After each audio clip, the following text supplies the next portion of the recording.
এটা হলো $1,00,000 আর তোমার পিছনে 4 জন লোক আছে। তুমি নিজেই টাকাটা নিয়ে নিতে পারো অথবা তাদের সাথে ভাগ করে নিতে পারো। তোমার ন্যায্য অংশ হবে $20,000।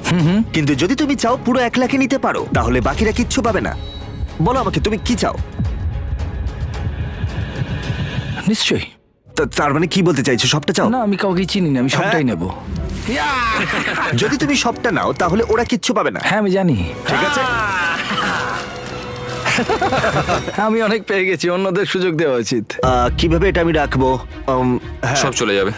এই 4,000-এর মধ্যে তুমি কতটা চাও? 0। কি? মাত্র $4,000 বাকি আছে দেখে তোমার কেমন লাগছে? মানে মানুষটা সত্যি খুব লোভী। তোমার পরে দুজনের কেমন লাগবে বলে তুমি মনে করো? তাহলে আর 1,000 রইলো। আমি 500 নেব। এটা ন্যায্য? হ্যাঁ। তোমার আগের 4 জন তোমার জন্য $500 রেখে দিয়েছে।